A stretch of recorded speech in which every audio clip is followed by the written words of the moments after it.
The following program is a SUTV student production.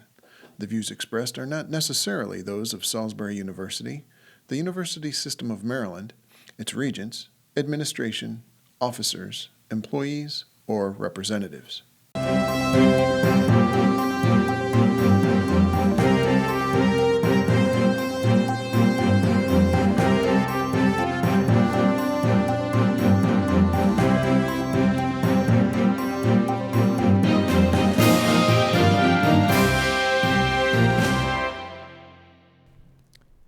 Good evening and welcome to SUTV News for this Wednesday, October 2nd, 2013. We begin tonight with the off-campus robbery that took place on Tuesday evening.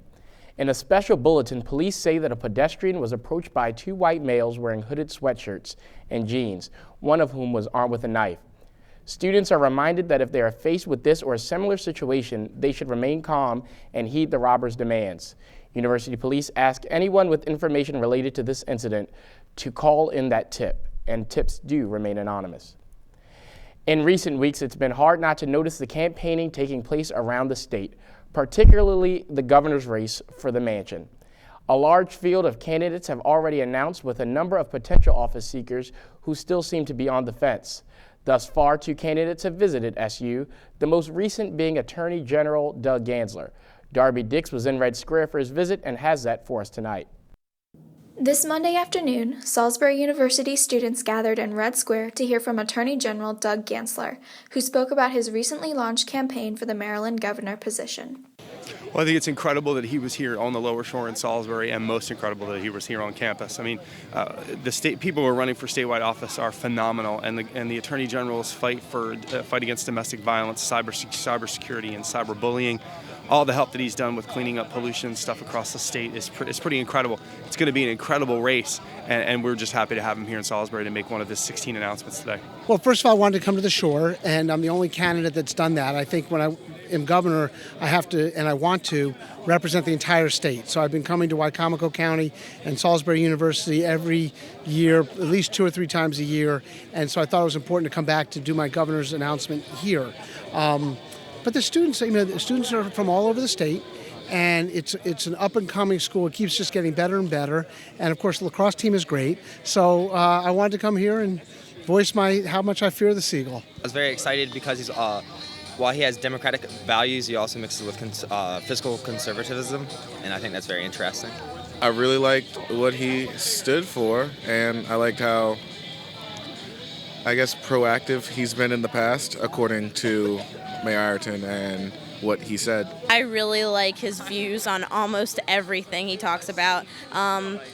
My favorite thing he's doing is definitely helping women that have been in abuse relationships and domestic violence. And before he spoke to students in the square, I sat down with Mr. Gansler to talk to him about some of his ideas for the state. Because so many of our jobs have left the state in terms of manufacturing, cybersecurity, life sciences. They're going to our neighboring states, Delaware, Pennsylvania, Virginia. So we need to bring back jobs to Maryland so we can build our tax base and do a number of the progressive things that I like to do as a Democrat. We have the 10th most violent state in the country and 4th in terms of homicide. So as somebody who worked in the Clinton administration with Eric Holder as a federal prosecutor, then was state's attorney for 8 years, and now attorney general doing criminal prosecution as well. That's a very important issue to me. Lieutenant Governor Brown, record or lack thereof, tell us a bit about how your record matches up to his. Yeah, so he's running on somebody else's record, and I'm running on my own record. So I've been a public servant now for 22 years, and I've developed what I believe to be a deep and robust record in a number of areas. How do you feel that you will be able to overcome these endorsements in the campaign and eventually secure the Democratic primary? Well, those 7 or 8 people that have endorsed him, they're part of the entrenched political machine that benefit from keeping the status quo. But I can go knock on 7 or 8 doors on my street, and now we're tied. And that full interview with Attorney General Gansler can be found by visiting our YouTube page. Last semester, SUTV News did extensive coverage on the Salisbury City elections. As a result of those elections, Salisbury now has a new council president, and Mayor Ayrton was reelected. SUTV's Sarah Wood sat down with Mayor Ayrton to discuss some things that was accomplished over the summer, as well as future plans that he has for the city. Today we're in downtown Salisbury, right next to the government office building, in order to talk to the mayor about what's been going on in local politics over the summer and how students can get involved here at Salisbury University. In the spring, after everybody went home for the spring semester, there was an election here in Salisbury. Jake Day was elected as council president, and Jim Ayrton was reelected for the mayor. They're trying to establish new initiatives, and they're also trying to establish Salisbury as a more prominent place to do business in Maryland. Just managed to get passed for the first time what's called an EDU incentive area, an EDU being the cost to hook up to the city's water and sewer system when you build a home or do apartment complexes or build a brew pub. All those things that use water are things that you have to charge to get in. And we've drawn a ring around the downtown and declared that an EDU incentive zone where you won't pay for them. And we've taken 300 EDUs from a property that was abandoned and demolished over in our Church Street area that was a dry cleaners, and a dry cleaner is going to use a whole lot of water. So they had 319 EDUs applied to that property. We moved 300 EDUs into Public Works so that they can help incentivize new development here in the downtown with the goal of three real goals. One, more jobs downtown. Two, more people living downtown. And three, getting rid of our impervious surfaces that are bad for the environment, trying to reduce that by about 25% over the next 6 years. A safer city is better for students. More job opportunities are better for students. Better places to live are good opportunities for students. If you look at the southern end of town, it really is, that whole section really is a SU campus, and we're very proud of it. I want students to be involved in politics because I believe that politics changes the world, and it changes the way that, that people see their taxes, the way they see their neighborhoods, the way they see their classrooms, the way they see the potential classrooms that their children are going to have when they have children. So, you know, whether it's in education, whether it's in business, whether it's philanthropic things, whether it's in nursing or social work, creating those opportunities for students to have real world experience and to do, you know, what all of us want to do when we're, you know, when we're in school. I mean, it's one of two things: you either want to make money or save the world, and we're trying to make sure that that experience is a holistic one here in Salisbury. What I think a liberal arts education does for us as people is allow us to sift through the crap, the spewing of just anything, to say that government is bad and that people are bad and that people are lazy and people don't want to work and who cares if they don't have health care. You know, all of those things that you're hearing out there. Education is what makes it possible for us to sift through that, be able to come up with our own opinion of what it is we want, and then to be able to act on it. So if I could, I don't want to talk in broad generalities. I really want our students to be able to see that this is hard work, that citizenship is hard work, that patriotism is hard work. And it's not just sitting around, you know, backseat driving, you know, armchair judging. It really means you've got to get out there and do it. And I hope that the university and Salisbury at least will be a way that students get that leg up to beginning to be citizens like that. And because Republicans and Democrats in Congress were unable to come together on a funding bill, the federal government officially shut down on Tuesday, 1 minute after midnight. The shutdown means that many federal government employees are being furloughed and some services are not being provided. The president has stated that members of the armed forces will continue to receive their paychecks. However, some programs are left in the cold as Congress tries to settle their differences. One of those programs is Meals on Wheels, which serves a number of veterans and other residents in the Salisbury area. Stephen Graves has that story for us tonight. Meals on Wheels delivery man Wayne brings meals to the needy. As a Korean War veteran himself, he says delivering meals to veterans in need saddens him more than others. I know that some of them aren't as receptive because they're, the best way to put it, possibly a little bit introverted for good reason. The local nonprofit Meals on Wheels program delivers about 300 hot meals each week to seniors, including vets like Milton Edwards who have special dietary needs or who are unable to cook for themselves. Sometimes, you know, when I cook for myself, I'll go over and I'm a diabetic. And the food that I get from Meals on Wheels really help me a whole lot. This program here in Salisbury is currently cut to a 4-day-a-week delivery system. This is all because of federal budget cuts known as the sequester, which could ultimately shut down the program here in Salisbury, as well as numerous other ones around the country. The federal government provides the majority of funding for Meals on Wheels. Salisbury's program officials say they feed at least half a dozen local vets. Some of our participants are unable to cook for themselves. They don't are unable to buy groceries. So that meal is important, as well as a friendly face delivering it. And veteran Wayne Earp says he'll continue to be that friendly face as long as he's able. In Salisbury, this is Stephen Graves reporting. You have a good day, buddy. And now for an overview of what's going on around the University of Maryland system, Catherine Carmine brings us this week's edition of Campus Connection. On this week's edition of Campus Connection, we will focus on a new green partnership at the University of Maryland, a new nightlife venue at Towson, and an update on the shooting at the University of Maryland Eastern Shore. Police say they have made an arrest in connection with the off-campus shooting last week at UMES. Tyshawn Hobson Sr. of Princess Anne was placed under arrest by police on Wednesday for being involved in the shooting of a UMES student. Hobson is being held at the Somerset County Detention Center without bond. At the University of Maryland, a new partnership was implemented this semester aiming to help students go green. Green Savings is an online cooperative business that allows members of the university community to get discounted access to greener products and services. Students, alumni, and employees of the university are able to join this cooperative for a one-time fee of $30. The fee allows members to access discounts from 38 supplier members and tips on how to live a greener life. The co-op is the first of its kind in the country, and the University of Maryland is the first university to take part in the program. Towson's nightlife is looking to expand in mid-November. The Torrent Lounge is expected to be open to the public soon, featuring electronic music and a DJ. Many people support this venue because they believe it will increase traffic, which will help local business in the Towson area. The owner believes it will be good for students by giving them a reason to stay in Towson instead of traveling to downtown Baltimore.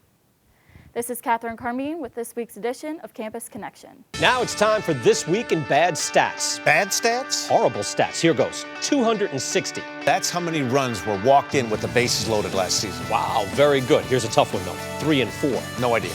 That's the number of kids who witness bullying. 3 out of 4. Not a good stat. No, it's not, but that can change. Kids want to help, but they don't know how. You can visit stopbullying.gov and give them the tools they need to help prevent bullying. There are plenty of safe ways kids can help at stopbullying.gov. Now we go to Jamie Potter with what you can find in this week's edition of The Flyer. This is Jamie Potter with this week's edition of This Week in the Flyer.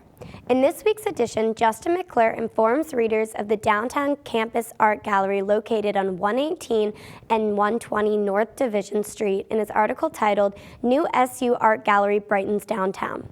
The grand opening took place September 20th.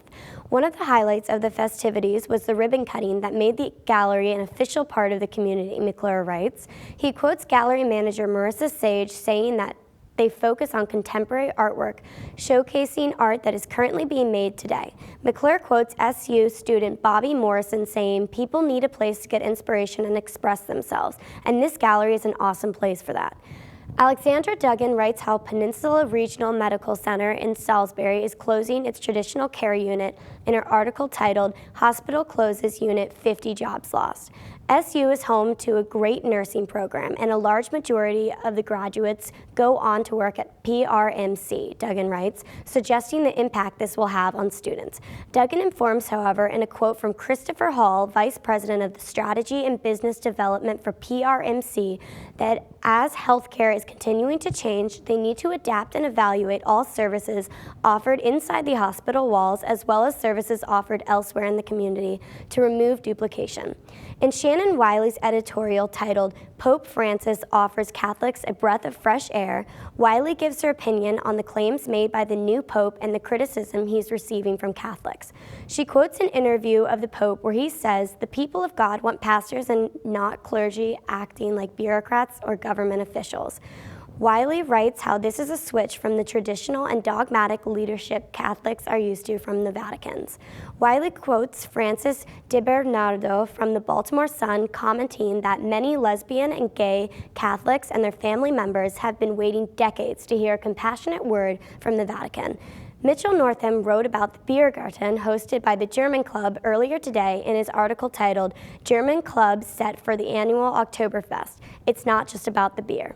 Northam quotes senior Mary Leach saying how the real purpose is to enlighten people on campus about the German culture and what being German is all about. Northam also writes how Oktoberfest is used to raise awareness for the club.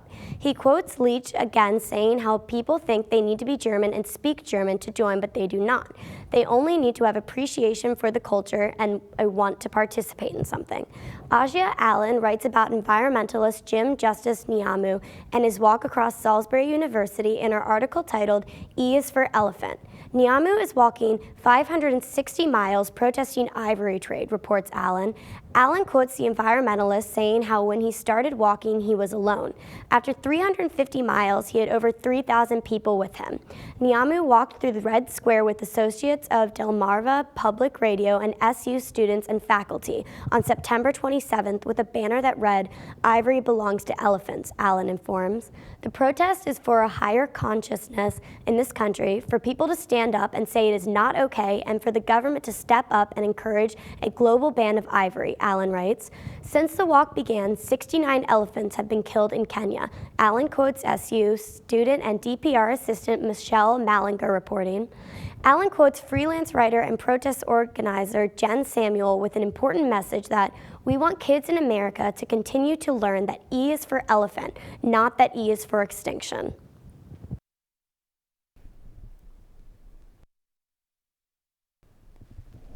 And early October means homecoming week is upon the students of SU.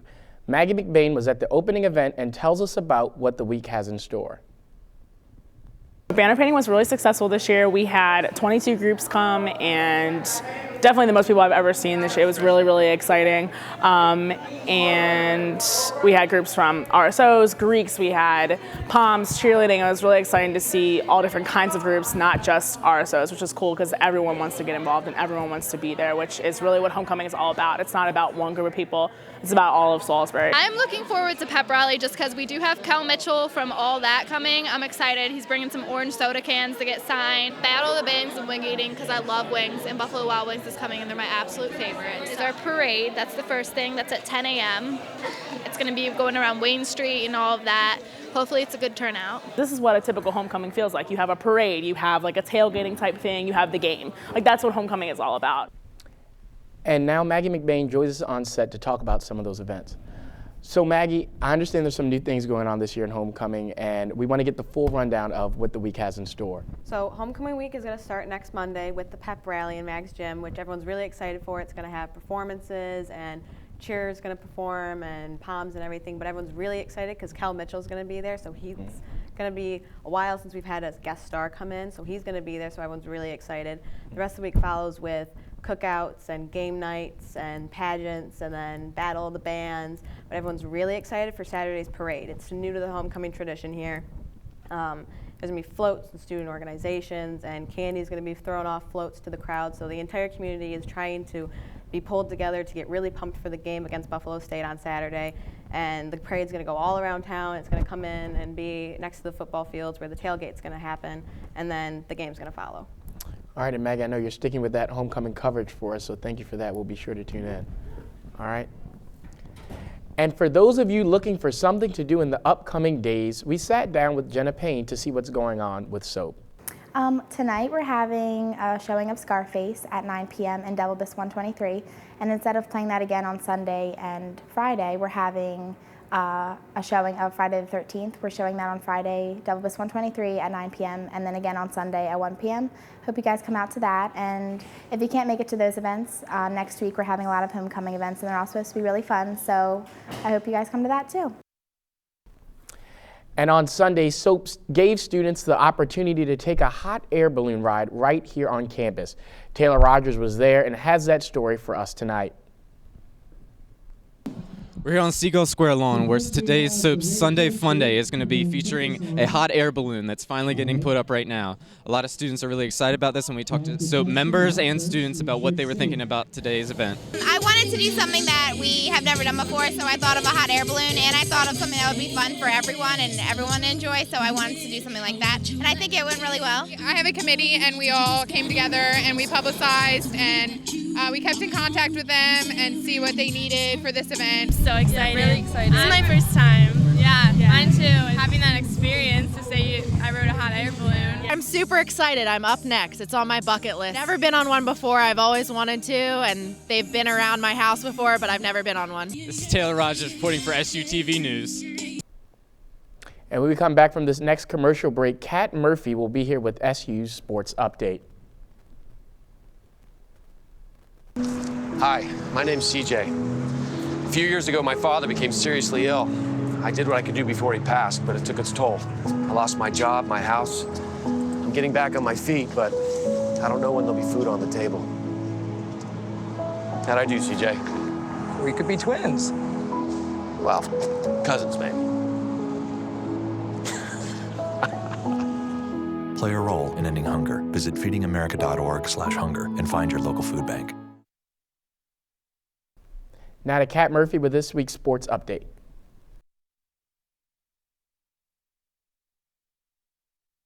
The number 24 Salisbury University men's soccer team earned its first conference win of the season against Frostburg State University Saturday afternoon at the SU Soccer Complex. Junior forward Tanner East cashed in his team-leading fourth goal to give the Gulls a 1-0 victory. Freshman Billy Fowler was able to give a nice lead into the middle where East connected into the right side of the net. Going into the half with momentum and a 1-goal lead, Salisbury managed to outshoot the Bobcats 10-2. The 8-2 Seagulls finish off their home stretch next Saturday, October 5th, as they take on the new conference foe, Penn State University Harrisburg, at the SU Soccer Complex. The Salisbury University women's soccer team dropped its conference opener 2-1 to York College Saturday afternoon. Freshman Megan Jackson led the Salisbury attack, netting the only Seagull goal of the afternoon. Jackson and sophomore Logan O'Meara tied for the team lead with 3 shots on the afternoon. The Seagulls got on the board first, but the Spartans would pull ahead with the game winner later with a goal by Emily Kernies. Salisbury outshot the Spartans 6-4 in the first half, with each team attempting 12 shots for the game. The Seagulls are next in action a week from today, October 5th, traveling to Fredericksburg, Virginia, to take on the University of Mary Washington. And the number 25 Salisbury University volleyball team improved to 17-2 on Saturday afternoon, defeating Virginia Wesleyan College 3-0 at Mag's Physical Activity Center. The Seagulls were led by freshman Katie Stauffer and junior Julie Poston, who tallied 13 and 12 kills respectively. Virginia Wesleyan was able to put together a run to even the score 11-11, and with the teams tied 14-14, Salisbury put together an 11-4 run to close the first game. SU never trailed again in the game, and with the help of 4 more Stauffer kills, took the second set for the 2-0 lead. The third set began with a kill from Benetti, a service ace from junior Michelle Meehan, and a kill from Smith to give Salisbury a 3-0 lead before the Marlins would get a point. Salisbury will be back in action on Wednesday as it travels to number 19, Christopher Newport University, for its first Capital Athletic Conference match of the season. And the number 3 Salisbury University field hockey team suffered its second loss of the 2013 season on Saturday night, falling 1-0 at number 11, the College of New Jersey. The Lions came out firing and pushed into the Seagulls' defensive end of the field, applying pressure throughout the contest. The Lions notched the game's first 9 shots, including the only goal of the game. Junior Mallory Elliott put Salisbury's first shot on goal in the 49th minute, which was turned away by TCNJ keeper. The Seagulls' only other shot on goal came out in the 66th minute when freshman Yumi Kim fired off a shot that was turned away by Kraus. The Seagulls return home on Wednesday night, hosting Rowan University at Seagull Stadium. I'm Kat Murphy for SUTV News. And as we approach hurricane season, Aaron Cahill brings us what the university does to prepare for this time. In preparation for the hurricane season, we wanted to know SU's plan of action for future storms and what they've learned from past hurricanes. But one of the things we know with hurricanes is there's typically a lot of time to plan, because we can watch those storms, you know, as they're being tracked. I mean, our experiences, and like I had said, we're really fortunate to have Chief Lashley. I mean, we had hurricanes 2 years in a row. And we even actually went through our normal move-in because it was scheduled for that time. And everything was fine. It looked like we were going to get some really heavy rains and winds a couple days after check-in, and that was going to be it. And then early that morning, the winds changed. And we moved 1,000 students in and turned around and said, okay, storm has changed, wind has changed. We are going to have everybody turn around and go home. Rumors that we might have to go home. And so we were like, okay, that can't really be happening, because we came 4 hours here at 6 a.m., so we had to leave around 2 a.m. And then what do you know, 2 hours later, they sent us home. For Irene, as I said, I was flying in and I was completely by myself. And this woman from the International House was picking me up. And she was just like, either go by your own means or stay in Mags. There's nothing else for you to do. We will set up a shelter in Mag's Gym because it's such a decent sized facility. And we also made it very clear that if you choose to stay on campus, we're going to have a site where we can have everybody centrally located and feed everybody. And we have backup generators for campus, but the ones for Mag's Gym, you know, we could concentrate into that area and really take care of people. For Sandy, everyone, like even your teachers in classes, they were like, guys, there's supposed to be a hurricane this weekend. Buy food, be safe, don't be out, don't get crazy, stay home, stay dry. For this week's campus question, Sarah Thompson asked students about Apple's newest tech release. After the new iPhone 5S and the iOS 7 came out, we decided to talk to students to get their point of view on the new updates in technology. Have you updated your iPhone with the new iOS 7 update? Yes, I did.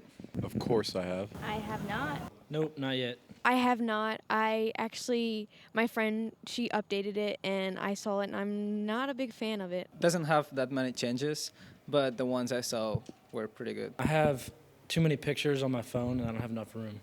I'm loving it, except it doesn't let me see my time and my battery charge for some reason. Other than that, I like it a lot. I've heard a lot of reviews about it that's not that great. I've heard that it like kind of drains your battery and there's like glitches with it. People are kind of like iffy about it. Well, I'm probably going to end up getting the iPhone 5S or a newer iPhone. So when I get the new phone, then I'll just stick with that update. This is Sarah Thompson reporting for SUTV. And it was today in history that Morgan State University, Maryland's largest historically black college, was founded. On this day in 1967, Thurgood Marshall was sworn in as the first black Supreme Court justice in our nation's history. And 12 years ago today, NATO said that an attack on one is an attack on all. This was a statement backing the U.S. military strikes following the 9/11 terrorist attacks. That does it for this week's edition of SUTV Weekly News. For all of us at SUTV News, thank you for joining us, and good night.